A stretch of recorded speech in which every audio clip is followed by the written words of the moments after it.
have to get comfortable with holding your phone up and recording a video, okay? I've had one of my clients, I said he had the video on his screen. I'm like, share your screen and play it back to me. And he did this. He couldn't. And if you're on the podcast, what I did is I put my head down on my fingers and my ears because he couldn't bear to see himself or hear himself. And I said to him, you're the only one who gives a shit about how you sound and how you look. Because right now I'm listening to you talk and I'm looking at you on a video screen because we're doing our calls via Zoom. So if I saw you on Instagram or Facebook or YouTube, it wouldn't make any difference. You are you. That's you. How old are you going to be before you start to experience life like you want it? I want to tell you right now, whether you like it or not, there is a better way to do business. Hi everyone, welcome to the Business for Builders podcast. My name's Max. I am your host. I'm the CEO here at Smith & Sons Canada, and I'm also the founder of EliteBusinessAdvisory.com. It's great to have you in the house. Appreciate you if you're a long-time listener, and I appreciate you if this is your first episode that you've ever listened to. It's great that you are hungry for some information and possibly some education. Hopefully this episode brings you massive value. Don't forget, like and subscribe, hit the bell. One of these drops every week. Get across and check out Business for Builders VIP on Facebook. Answer the 3 questions if you're a good sort, and I'm happy with your answers. I'll let you in there. That's a great community, some collaboration, and some camaraderie there. Don't be afraid to ask some questions. I've got to authorize your question before it goes in there, but I will do that. And if you don't get any answers to your question, I will chime in. But I don't want to be the guy in that room or that group that's flapping his gums about all kinds of stuff. I do enough of that right here for you as well. Email me, max@elitebusinessadvisory.com, if you've got something specific. And if you think that I can bring you some value in 30 minutes, I would love for you to book a consultation and just spend 30 minutes with me talking about your business, a bit of a strategy session. I'll give you as much value as I can. There'll be no hard sell about business coaching, which I do a lot of customized coaching for contractors, and I really, really enjoy that. And I want to bring as much value as I can, so don't be shy. If you're having trouble getting in, because my calendar is quite heavily booked, shoot me an email, max@elitebusinessadvisory.com. Let me know where you're at, where you're up to. Drop me a couple of dot points as to what you're getting challenges with. Give me a bit of an idea as to what time of the day you want to meet and maybe which city you're in, because I'm in a bit of a time zone crunch, and I'll look to try and get something sorted. I'll communicate with you on email, and we'll see if we can't bring you some value, in that meeting. Right. This episode is about team building. Now, not essentially about how to build a team, but I heard the African proverb. It said, go alone, go fast. Go together, go far. And I think for us in the building game, the idea of business is to stay in the game. And to stay in the game, you need to be profitable. And I think that knowing what I know about business, it's more fun to actually go together as well. Just last week, and then we're shooting this in the end of May, just last week, the Smith & Sons crew from Australia and New Zealand had the team conference in Fiji. And I've just seen a couple of the videos, and it looked like it was a bunch of fun. And so, there is something about, not just we can go far, but I think in going far, we want to enjoy the process as well.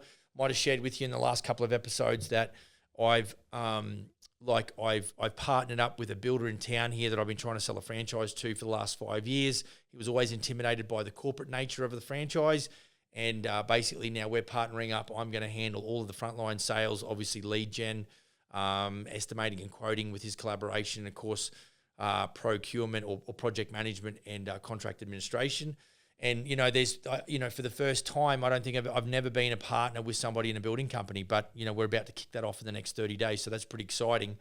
And so, I think that, as we move forward, we've got to understand more about the sustainability in a business more than just a paycheck.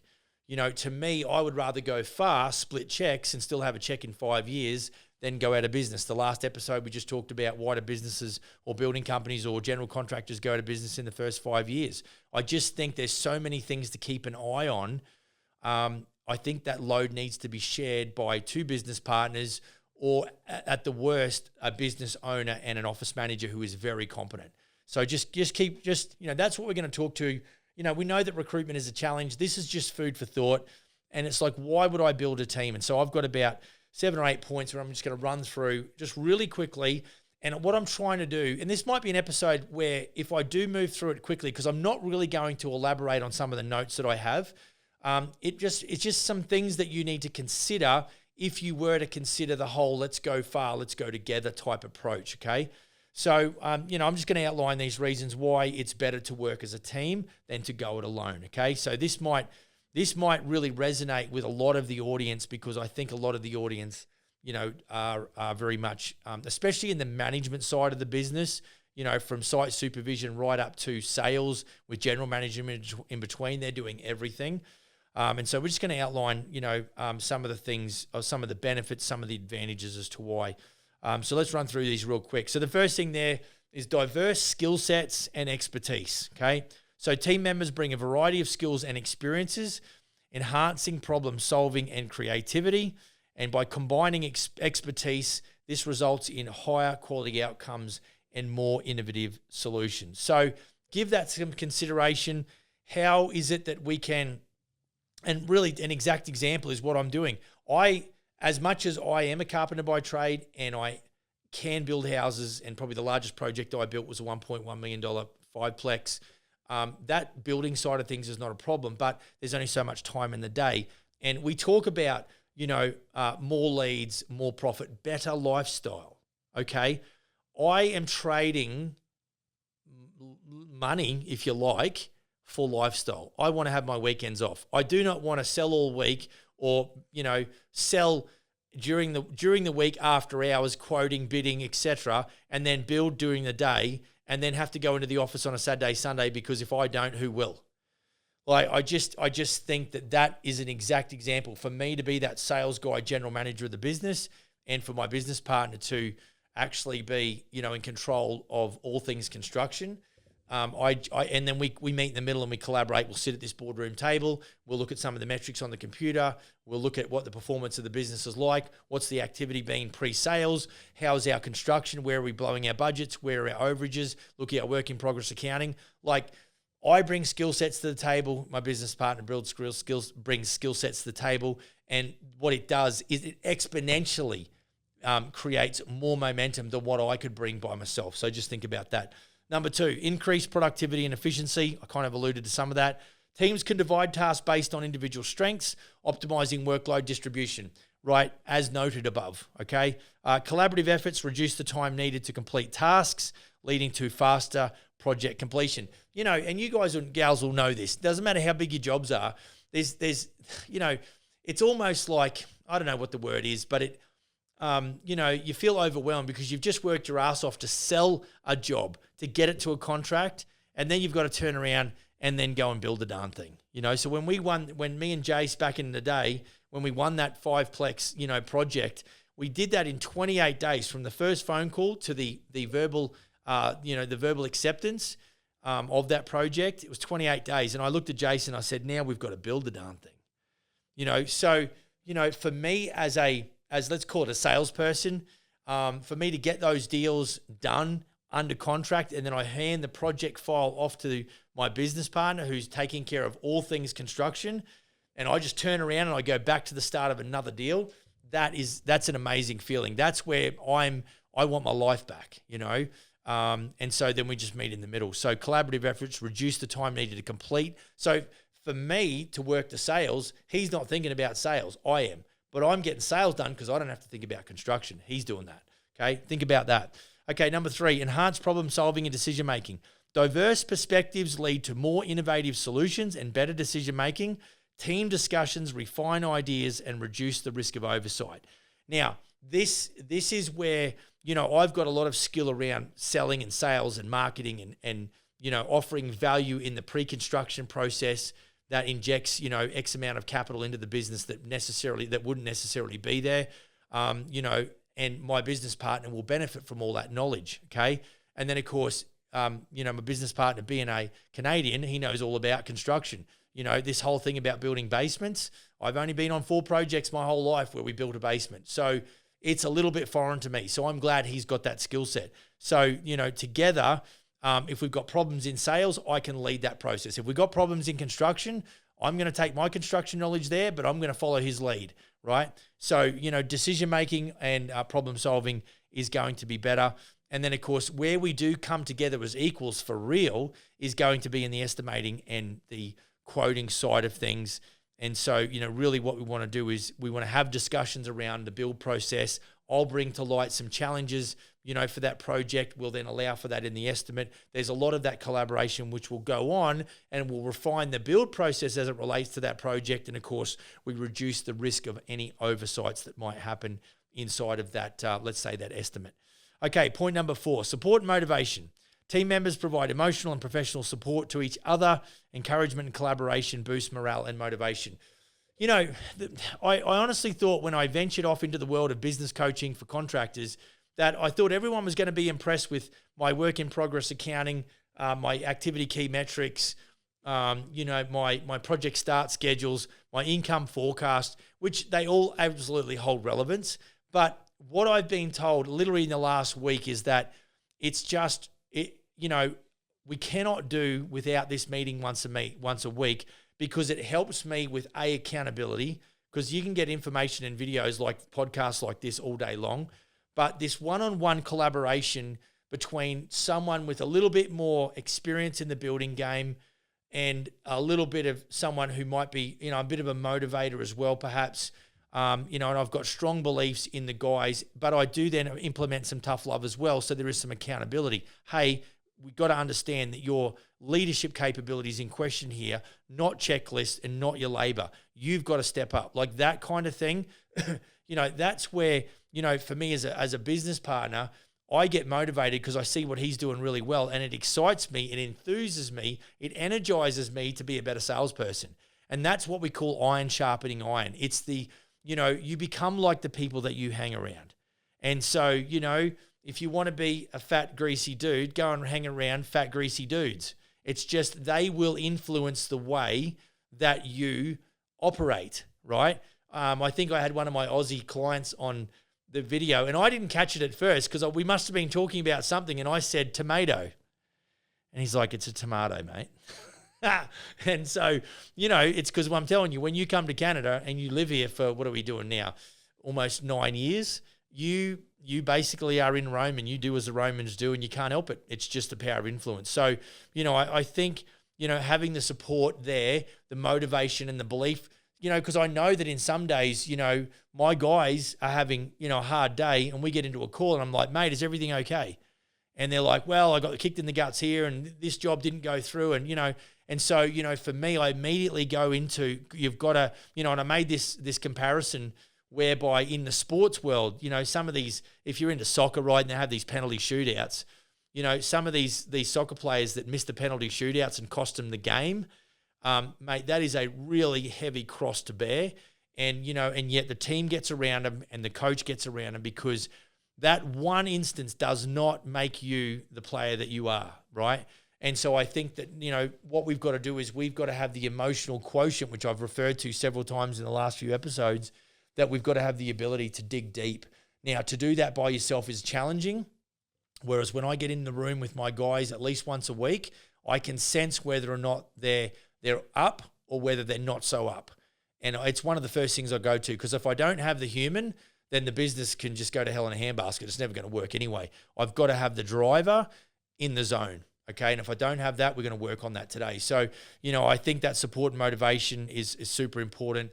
The encouragement that comes, I think there's that, it is the morale that, a team provides. And if you've ever played a team sport, especially if you've scored a try or kicked a goal, or a touchdown or whatever sport you play, there's that celebration the moment that ball has hit the back of the net or that ball has gone over the goal line. And so, I think we've got to celebrate the wins as much as we've got to celebrate some of the challenges, or, endure some of those challenges and just go, hey, it doesn't matter. Tomorrow's a new day. And that's what having a team around you does.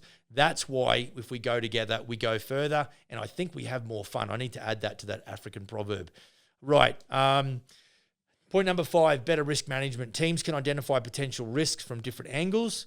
And also shared responsibility allows for more thorough risk assessments and effective mitigation strategies. Like, I think for me as a building practitioner, even though my business partner has got trade, and construction skills, there is certain things that I bring to the table in the estimating world that even as a construction operator, he may not have been as detailed in his approach.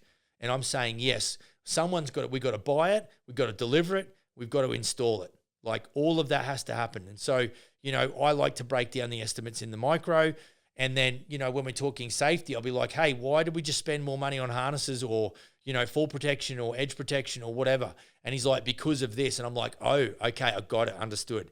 And so risk management is something that if we don't do, it will bring us down, not a matter of if, it's just a matter of when. Right, point number 6, improve learning and development. Team members learn from each other's experience and knowledge. Mentorship and peer learning opportunities enhance individual growth and continuous improvement. It's funny because one of my, shout out to Scott in Calgary, one of my guys, there's like, obviously I want to bring value to my coaching clients. I'm like, are you feeling like you're getting value? There come the questions that I'll ask periodically.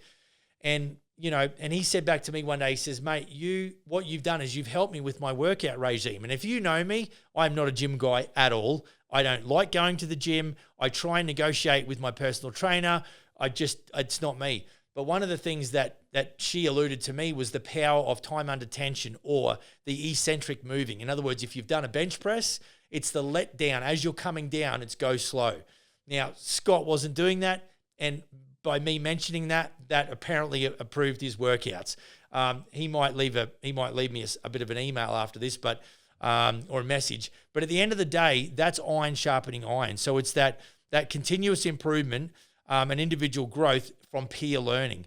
And there's been certain things where there's been specific things in builders' companies that they've sort of alluded to, and then I've had to run to a solution and go, what if we did this? How would that help you improve? How would that fill that gap?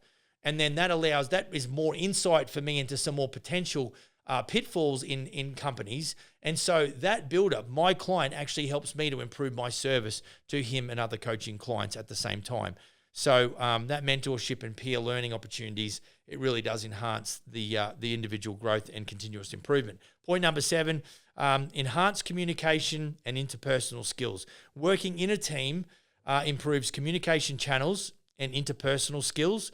Regular interaction fosters understanding and builds stronger relationship. Now, none of that happens unless you've got an appreciation for open, honest communication, right? But what it does, it's like the more you rehearse your communication skills, the better you get. I often make the joke about talking to my builders, particularly those in the Elite Business Advisory team, is that you have to get comfortable with holding your phone up and recording a video, okay?